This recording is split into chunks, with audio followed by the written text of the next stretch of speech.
Chegou um paciente no seu consultório e você está diante de uma falta de espaço. Você precisa obter espaço no arco dentário para acomodar os dentes e dissolver o apinhamento. Esse é um caso tão comum na nossa prática clínica, não é? E existem algumas alternativas para obtenção de espaço. Você pode desgastar, você pode distalizar, você pode expandir e você pode protruir. E se você quer saber quando utilizar cada uma dessas ferramentas, fica comigo até o final desse vídeo.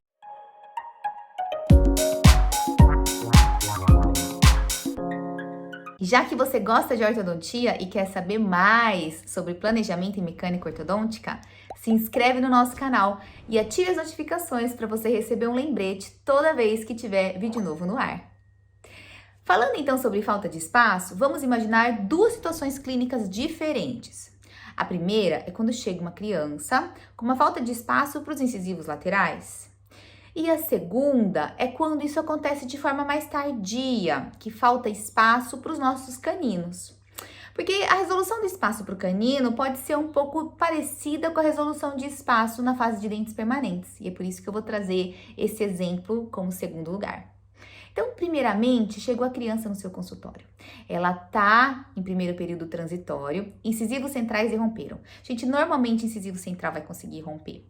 Pensa que é uma dança da cadeira. Quem chega primeiro, chega no centro do rebordo. E os centrais chegam primeiro. Eles podem esfolhar os seus laterais, sem problema nenhum, e eles vão conseguir chegar no centro do rebordo. Agora, os laterais, aquilo salta aos olhos, né? E a mãe leva o paciente para uma consulta. E nessa consulta, você, enquanto expert, tem que dar uma solução para a família. E aí, muitas vezes, você vai ficar em dúvida. Será que você vai expandir? Será que você pode protruir? Ou será que você vai ter que extrair? Tudo depende da magnitude desse seu apinhamento. Vamos lá. Se o que você tem é uma maxila com um formato ruim, uma mordida cruzada, você vai pensar de cara em expansão. Mas às vezes não é essa a situação clínica. Às vezes você tem uma maxila num bom formato, às vezes você não tem uma mordida cruzada. E aí você vai pensar, será que eu posso expandir para dissolver esse apinhamento? E sim, a resposta é sim. Você pode e você deve pensar em expandir para dissolver um apinhamento. A expansão, ela é uma alternativa mecânica para aumentar o perímetro do seu arco dentário e dar condições de acomodar a massa dentária, de dissolver o apinhamento. A questão é que às vezes aquele espaço parece tão pouquinho e aí você vai ficar pensando, será que eu posso só protruir? A protrusão, ela pode ser bem-vinda se realmente for só um pouquinho de espaço que você precisar. Se for só um pouco, se o seu incisivo central estiver numa posição ruim inicial, você pode sim pensar em molas abertas para vestibularizar os incisivos e melhorar o perímetro do arco dentário. Afinal de contas, a vestibularização também é uma forma de aumentar o perímetro do arco. Mas, para isso, você precisa que o sorriso aceite. Essa mola, ela vai vestibularizar. E essa vestibularização, às vezes, ela não é bem-vinda para o sorriso, mesmo o sorriso de uma criança. E aí, você vai obter espaço às custas de vestibularização, porque você vai ter muito mais efeito no central do que nos dentes posteriores, e vai se deparar com o problema da protrusão. E essa protrusão, ela pode ser muito indesejada e um falso positivo, porque veja, se você protruir demais para acomodar um elemento dentário, isso não vai ter estabilidade. E aí lá na frente você vai experimentar o dissabor da recidiva, porque esses dentes vão tender a voltar à sua posição original e aí você novamente vai se deparar com a falta de espaço. Tudo aquilo que você dá em excesso em uma criança em crescimento, muitas vezes o próprio crescimento rouba, a natureza tende a voltar para o seu equilíbrio. Então, se você vestibularizar demais, você não terá a estabilidade que você tanto busca. E aí, você vai chegar uma hora que vai ter que ser obrigada a pensar em outra alternativa mecânica. E quando você vai pensar em extrair na criança? Você vai pensar em extrair quando você tiver um apinhamento tão grande que a expansão não vai dar conta. Então, imagina o seguinte, você para ir romper os dois centrais, esfoliaram 4 dentes, ou seja, centrais e laterais descidos, e o central está colado no canino descido, ou seja, eles esfoliaram 4 dentes e ocuparam todo o perímetro do arco. Então, para irromper em 2, esfoliaram 4 e eles ocuparam todo o perímetro que tem ali. E quando você olha para aquela maxila, ela não está triangular, ela está parabólica, ela tem um bom formato. Aí o apinhamento é severo, a magnitude é muito grande. E aí o que a expansão é capaz de te dar não é capaz de dissolver todo esse apinhamento. Vale lembrar que um dos limites também é sempre o arco inferior. No arco inferior, a nossa expansão ela vai ser sempre dentalveolar. Ela não é esquelética. A sutura ela fusiona muito cedo na mandíbula. Diferente da maxila, que a gente tem a sutura palatina mediana por muito tempo suscetível ao nosso manejo. A mandíbula não é assim. Então, o nosso tratamento vai ser sempre dentalveolar. Isso significa que quando você for pensar em expansão, o arco inferior, ele precisa aceitar. Mas por que, Priscila, se o meu apinhamento é só em cima? Por que eu não posso só expandir em cima? Porque você tem que manter a coordenação dos arcos dentários. Os arcos dentários, eles são tal como uma tampa de uma caixa. Então, se você expande em cima, você precisa expandir embaixo. Você só poderá fugir a essa regra se você tiver uma mordida cruzada posterior como condição inicial. Aí tudo bem, porque a maxila realmente pode ser expandida de forma isolada, porque ela tem um problema isolado. Mas diante do apinhamento e da ausência de mordida cruzada posterior, você precisa expandir os 2 arcos. E o inferior, então, por ser dentalveolar, ele é seu limite. Porque vai chegar uma hora que você não tem para onde levar esses dentes. Então, imagina comigo. Na expansão inferior, no inicial, os molares precisam estar inclinados para a lingual. Para você poder expandir, é dentalveolar. Eles vão verticalizar na base óssea.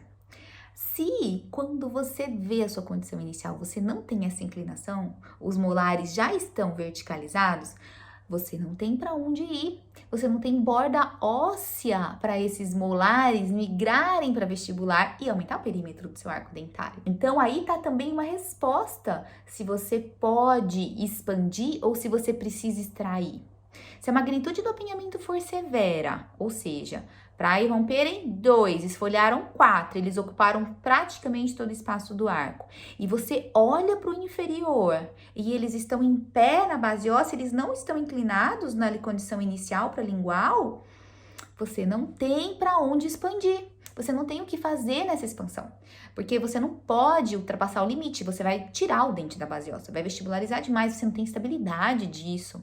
Então, aí você tem que pensar em extrair fatalmente, porque você está diante do apinhamento de grande magnitude e você não tem condições de expandir o arco inferior. Só expandir o superior, descoordena a sua relação de tampa e caixa. Aí não dá certo, porque você também não vai ter estabilidade. Esse é um ponto muito importante, é uma dúvida muito comum. Quando eu vou expandir? Quando eu vou extrair? Na criança, no primeiro período transitório, isso acontece demais. Então, essa é a resposta. Depende da magnitude do apinhamento e depende do que o arco inferior fala para você.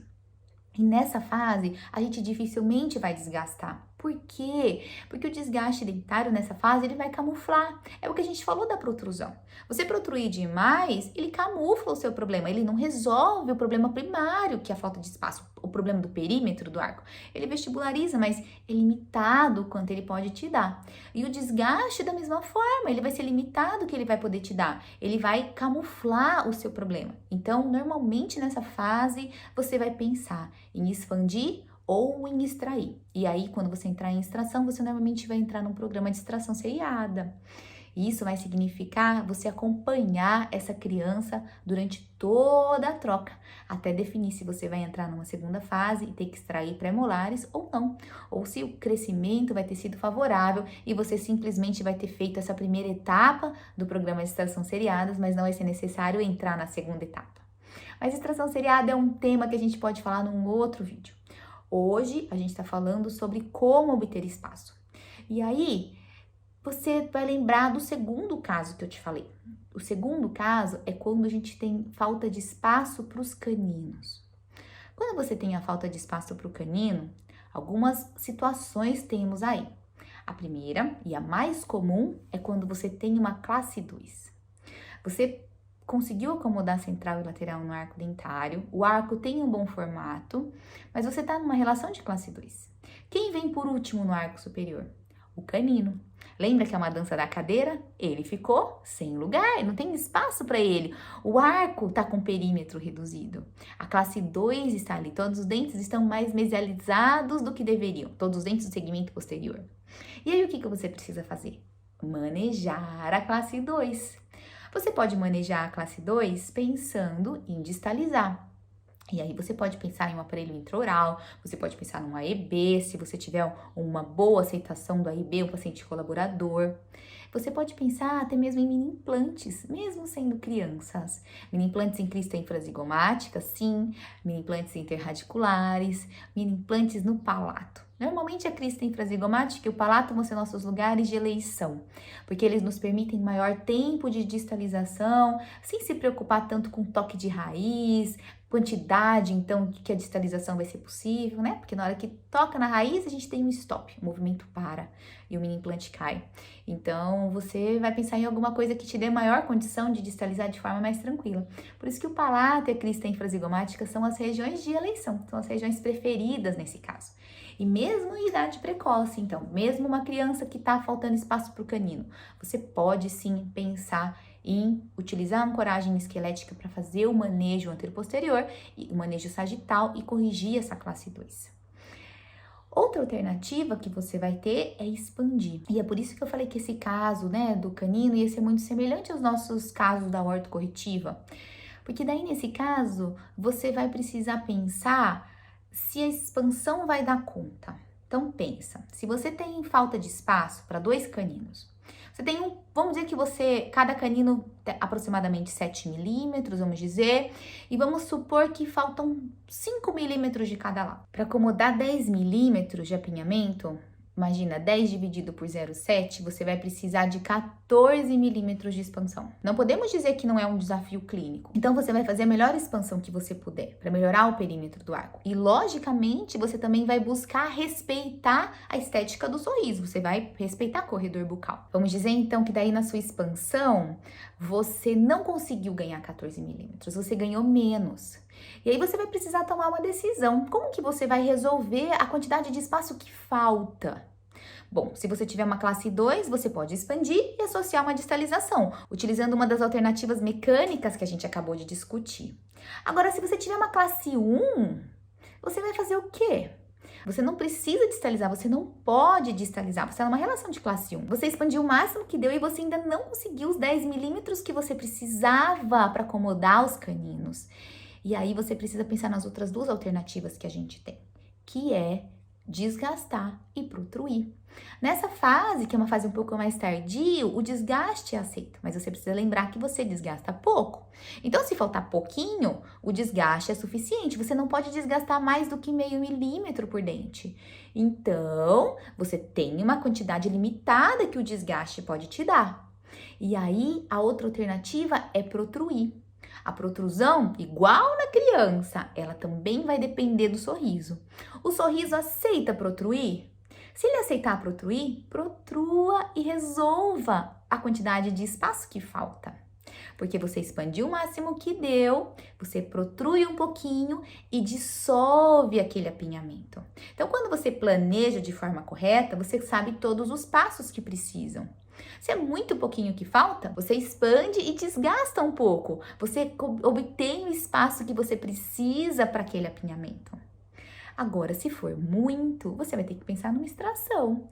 Porque quando é muito, lembra, para 4 dentes irromperem, 6 esfoliaram, você não tem espaço nenhum. O lateral tá colado no pré-molar. O canino tá lá, alto, precisando irromper. O pré-molar está praticamente no lugar do canino. Está com uma classe 2 completa. Você não pode protruir. A extração passa a ser uma boa indicação. Falta de espaço associado à contraindicação de protruir, a extração pode ser uma boa alternativa. E se você for distalizar, a extração volta a ser uma alternativa, porque você precisa obter espaço na região posterior do arco dentário e você vai precisar extrair o terceiro molar. Então, cada caso vai requerer um planejamento. O desgaste vai te dar um pouquinho. Você pode associar com a expansão, você pode associar com a distalização, você pode associar com a protrusão. A protrusão te dá mais um pouquinho. O sorriso vai dizer se você pode ou não protruir. A distalização, sempre que a classe 2 estiver ali, vai ser uma boa alternativa para obter espaço para esse canino, para corrigir a questão de falta de espaço no arco dentário. E a expansão, lembra dessa continha de hoje. Se você precisa de 14 milímetros, divide por 0,7 e aí você vai saber quanto você precisa expandir e vai conseguir ter uma noção mais real do que a sua expansão é capaz de dar e se o que ela for possível de te dar é o suficiente para o que você quer, para o caso clínico do seu paciente. Espero que você tenha gostado e que agora, quando você tiver uma falta de espaço em mãos, você saiba o que fazer, a depender da época e a depender das suas possibilidades mecânicas. Muito obrigada e um beijo!